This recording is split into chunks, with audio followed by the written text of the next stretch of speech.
ciidanka beesha ciise ayaa goordhow gacanta waxay ku dhigeen 2 doonyood iyo 3 nin oo waday oo la sheegay in ay sida ugu soo xirteen xeebta magaalada lagu haye ee gobolka Awdal. waxaan ku soo gudbin doonaa wararka sheegaya in hubkan loo waday beesha Samaroon ama ciidanka Somaliland iyo xog walbood halkaas uga baahneed. sidoo kale qodobada kale ee xasaasiga ah oo aan ku soo gudbin doonaa haddii Allah wada loo raali ka noqdo waxa qayb ka noqon doona diyaaradaha dalka Itoobiya ayaa dul heehaabaya saldhigyada ciidanka beesha Samaroon ee aaga magaalada Boorama ilaa iyo deegaanada Saylac aaga sixiga iyadoo laga cabsi qaba in meelaha qaarna ay duqeeyaan. xaalad halis ah oo ka jirta deegaanada xeebaha kulaala ayaan faahfaahin kaaga haya. waxaan kaloo ku soo gudbin doonaa haddii Allah wada loo raali ka noqdo Siciid Cabdullaahi Dani oo amar ku bixiyay in ciidamada BMBF ay weerar ku qaadaan guri uu degan yahay mid ka mid ah garaadada maamulka waqooyi bari. faahfaahinta warkaas ayaan ku soo gudbin doonaa ee qodobadaas iyo waxyaabihii kale aan ugu soo kordha ayaan saaxiibayaal idin faahfaahin doonaa ee soo dhawaada.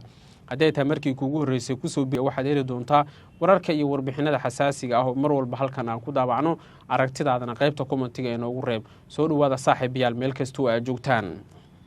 waxaan ku bilaabayaa qodobkeena ugu horeeya ee ciidanka beesha ciise ayaa goordhow gacanta waxay ku dhigeen 2 doonyood iyo 3 nin oo waday oo la sheegay in ay hub wadeen. doonyaha waxaa la sheegay inaysan markaasi wadan wax calan ah iyo astaan lagu aqoon karo, laakiin hubka waxaa la sheegay inuu iskugu jiray qoryaha la yiraahdo dhashiikaha, qoryaha la yiraahdo shanshuutarka, qoryo fara badan oo kuwan la yiraahdo AK47 ah, baastoolada dhowr iyo 10 xabba ah, bambaanooyin intaas ayuu hubku iskugu jiray. dabcan 3 nin hadda waxaa ku socda waraysi ku saabsan halka ay hubkan ka keeneen, cidda ay u wadeen iyo hubkan waxa uu yahay. dabcan baaritaan iyo waxa ku socda su'aalo weydiin ku saabsan hubkan halka ay ka keeneen iyo halka uu socday. waxaan la hadlay dhowr xubnood oo ka tirsan ciidanka beesha ciise si aan bal u helo wax un cadeyn ah in hubkan loo waday Somaliland ama in beesha Samaroon uu socday oo Somaliland ay u wada Samaroonka. waxay sheegeen in baaritaano la wado oo baaritaanku marka uu soo dhamaado la siin doono xog walba oo faahfaahsan si aan shacabka Soomaaliyeed ay ugu taxan aan ula wadaago xaqiiqada halka ka jirta. talaabadan dabcan waa mid guul ah oo ah in beesha ciise ciidamadoodu ay qabqabtaan hubka iyo ragga dagaalyahanada ah ee raba inay ku biiraan beesha Samaroon. laakiin arinta la yaab kale ayaa waxay tahay in sirdoonka Itoobiya iyo sirdoonka Djibouti ee beesha ciise ka caawiyeen qabashada hubkan.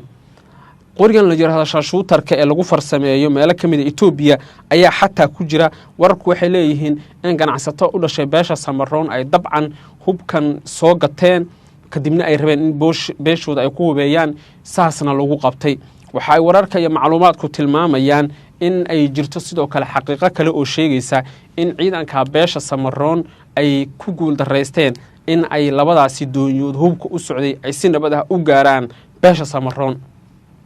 hadda sidaan ku sheegay magaalooyinka Lowyacade, Lughaye iyo Saylac, Ceelgaal iyo deegaanada kulaala xeebaha dhammaan waxaa gacanta ku haya oo maamulaya beesha ciise. beesha ciise haddaba waxaa la leeyahay sirdoonka hadday noqoto xuraansiga waxa la yiraahdo aad bay uga dhisan yihiin. Itoobiya miyaa sirdoon ahaan u tababartay nimankan ciisaha ah? Djibouti miyaa ciidan ha u tababartay? anigu ma sheegi karo sababta, laakiin xogaha la helaya ayaa waxay leeyihiin tani dabcan waa istiraatiijiyad iyo guul weyn oo soo hoyatay beesha faca weyn ee ciise oo la leeyahay waxay ka hortageen mid ka mid ah qulqulatooyinkii ugu weynaa oo dabcan lagu waxyeeleen lahaa dadkooda isla markaana lagu dhaawici lahaa mansabadooda. saraakiil aan la hadlay oo dhinaca Somaliland waxay sheegeen in ciisuhu ay u gacan galeen hubkaasna hadda baaritaano uu ku socdo oo aan la iska yeeli doonin in si fudud hubkan iyo wax la mid ah toona markaasi hadda loo yani si kale loo fasiro, taas oo ay sheegeen inaysan aqbali doonin, yeeli doonin oo ay ka soo horjeedaan. waxa ay wararka iyo macluumaadku hadda tilmaamayaan in bilihii la soo dhaafay sidaas oo kale ay jirtay aragtiyo la xiriira in xilligan ay munaasab tahay ama ay macquul tahay in beesha faca weyn ee ciise ay sii doon doonto maxaabiista, ay sii doon doonto hubka heestaan, gaadiidka qabsadeen, nimankan ciisa waxaad moodaa inay aad ugu faa'iideen dagaalka inkastoo shalay ficil foolxun nimanka lagu sameeyey oo guryo laga gubay caruur hooylaan ay yihiin dhaxanta iyo dabaysho ay ku dhacayso iyo roobka iyo qabowga haddana waxaad moodaa nimankan ciisuhu inay xoogaa ka reemagaalsan yihiin nimanka samaroonka la yidhaahdo samaroonku waxa ay sameynayaan waa wax caqli ka baxa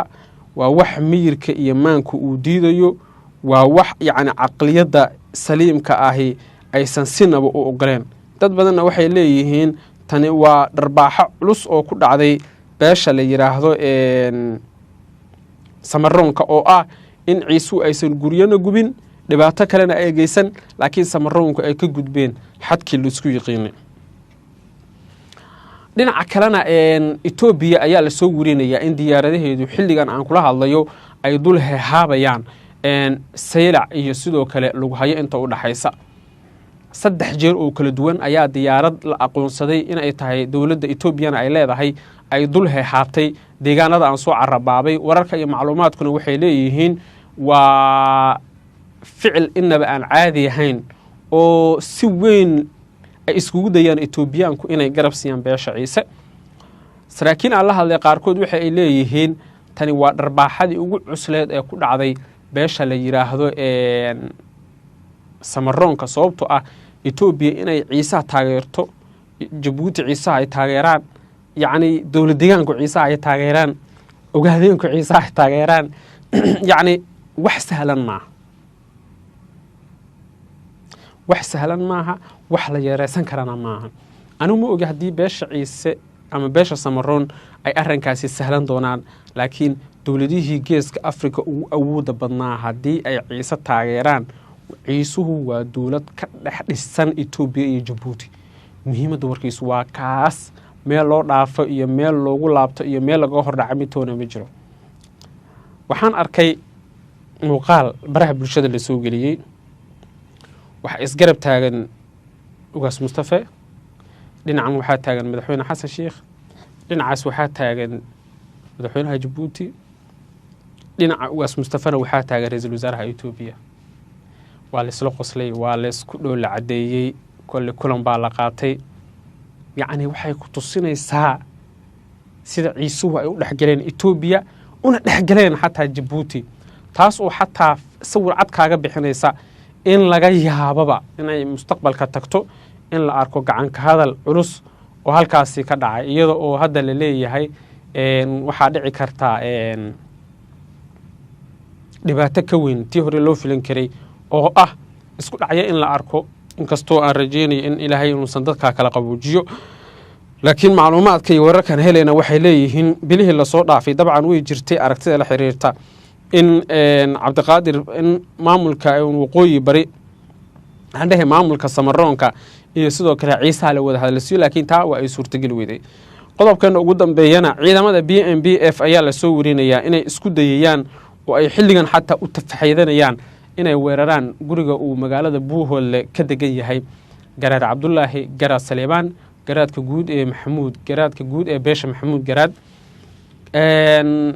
xogta aan helayna waxay tilmaamaysaa in Saciid Cabdullaahi Dani uu caqabad u arkay beesha Maxamuud garaad taas oo dabcan ku tusinaysa in ay dhinacyadu hadda ku jiraan feejignaantii ugu sareysay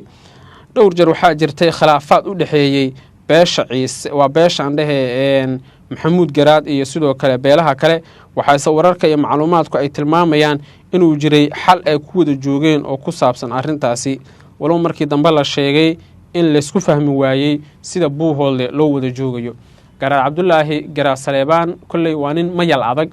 waa ninkii dagaalka Laascaana ka soo qayb qaatay hadii ciidamada Puntland ay gurigiisa weerar ku qaadaan dabcan waa khad cas oo ay ciidanka Puntland ka gudbeen waxaana la arki doonaa isku dhacyo waaweyn oo dhanka ciidamada ah iyo inay xaaladdu dabcan markan faraha ka baxdo saraakiil aan la hadlay oo ciidamada ka tirsan Puntland waxay tilmaameen in xilligan aysan doonin diyaarna u ahayn inay weerar qaadaan laakiin haddii xaaladdu ay ka fursan weydo ay weerar qaadi doonaan iyadoo garaadka lagu eedeynaya ayaa la leeyahay in maleeshiyaad weerar ka geystay dhinaca Puntland ay xagiisa u soo carareen gudaana saaxiibayaal wararkeena intaas ay ku dhan yihiin haddii taa markii kugu horeysay waxaad helaysaa wararka iyo warbixinada halkan aan ku daabacno soo dhawaada saaxiibayaal